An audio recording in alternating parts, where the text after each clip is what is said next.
खूप अशी हिरवीगार कोथिंबीर आहे। तर नमस्कार, पुन्हा एकदा नवीन व्हिडिओ स्वागत आहे। बघा, लसूण घेतलाय, कोथिंबीर बारीक चिरून घेतली, स्वच्छ धुवून घेतली आहे आणि मिक्सरच्या भांड्यामध्ये लसूण आणि हिरव्या मिरच्या टाकल्या, थोडेसे शेंगदाणे टाकले आणि मस्तपैकी मिक्सरमधून मी बारीक करून घेणार आहे ह्या पद्धतीने। बघा,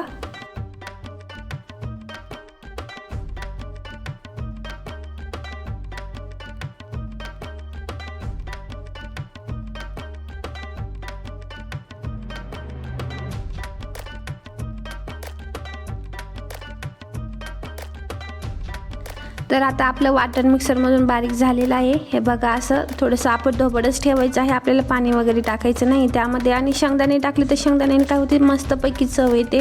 आणि आता बघा, हळद टाकली आहे थोडीशी, कोथिंबीरीमध्ये जिरे टाकलेले, जिरेमुळं काय होतं, खूप असा मस्त वास येतो आणि खायला पण छान होतात आणि पचायला पण सोपे जातात। आणि आता हे वाटण आहे ना, ते त्यामध्ये टाकते।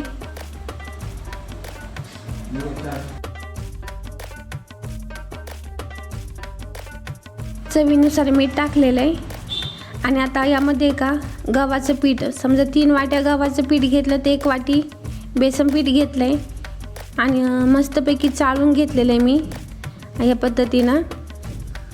आणि याच्यात अजून तुम्ही तांदळाचं पीठ, ज्वारीचं पीठ, बाजरीचं पीठ पण टाकू शकता। तुम्ही जेवढे तुम्ही जेवढे धान्य टाकशाल ना पीठ, तेवढं अजून चवदार लागतं खायला। आणि मस्तपैकी कालून घेतलं या पद्धतीने। आपल्याला जास्त घट पण पीठ ठेवायचं नाही, थोडंसं सैलच ठेवायचं, म्हणजे सहज थापता येईल। आणि खूप अशा साध्या सिंपल पद्धतीने मी थापणार आहे, तर नक्की बघा तुम्ही। बिलकुल कापडाचा कशाचा वापर करणार नाही, पोळपाट लाटण्याचा पण वापर करणार नाही आहे।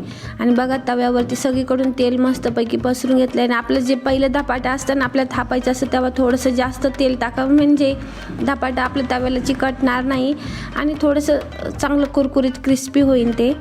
तर ह्या पद्धतीने मी तेल टाकले, सगळीकडे उलथण्याने पांगून घेतले। आणि आता हे बघा, ह्या पद्धतीने मी थापते। तर अशा पद्धतीने कोण धपाटे थापतं नक्की कमेंट करून सांगा। आणि हे बघा, मला जेवढं धपाटं थापायचं आहे ना, तेवढं मी त्यावरती पीठ घेतलं तव्यावरती। तर हे बघा, ह्या पद्धतीने मी तव्यावरती थापते। माझा गॅस फुल आहे, कारण मला सवय आहे। तुम्हाला जर सवय नसेल तर कमी गॅसवरती आधी थापून घ्या आणि हाताला चटके बसू नये म्हणून थोडं थोडं हात पाण्यामध्ये बुडवत जा।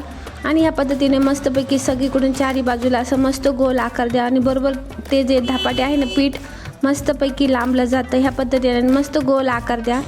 आणि जास्त भांडे भरत नाही, काही नाही, एकदम झटपट तयार होतात आणि खूप असे मस्त पातळ पण होतात। आणि कापडावर तरी जास्त वेळ लागतो। तर हे बघा, ह्या पद्धतीने मी थापून झाले आपलं। आणि आता उलथण्याने मस्तपैकी त्याला अशी गोल गोल छिद्र पाडून घेणार मी आणि त्यामध्ये पण तेल टाकणार। आणि त्यामुळे काय होईल की तेल दोन्ही बाजूला मस्तपैकी मिसळेल आणि खूप असे छान आपलं हे धपाटे आहे तयार होतील। आणि आता याच्यावरती झाकण ठेवते 5 मिनटं, मस्तपैकी झाकण ठेवून वाफळून घेते।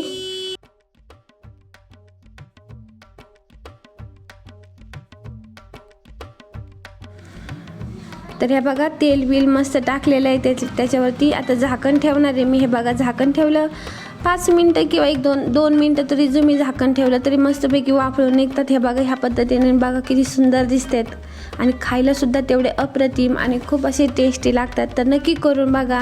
मुलांना तुम्ही हे टिफिनला पण देऊ शकतात किंवा गरम गरम सॉस बरोबर पण खायला द्या, खूप छान लागतात। आणि तोंडाला चव नसेल तर नक्की असे करा तुम्ही, खूप मस्त होतात। बघा किती क्रिस्पी दिसतात लगेच साईडनं।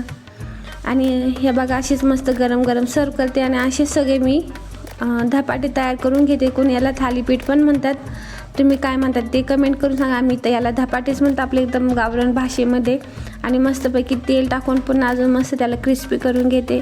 आणि आजचा तुम्हाला हा व्हिडिओ कसा वाटला नक्की कमेंट करून सांगा। व्हिडिओ आवडला असेल तर व्हिडिओला लाईक करा, शेअर करा, चॅनलला सबस्क्राईब करेल नसेल तर सबस्क्राईब करून घ्या। आणि बघा किती असे मस्त सुंदर आणि टेस्टी आपले हे धपाटे तयार झाले आहे।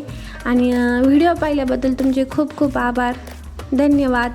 आणि असंच व्हिडिओला प्रेम करत जा, व्हिडिओ शेअर करत जा, सपोर्ट करत जा।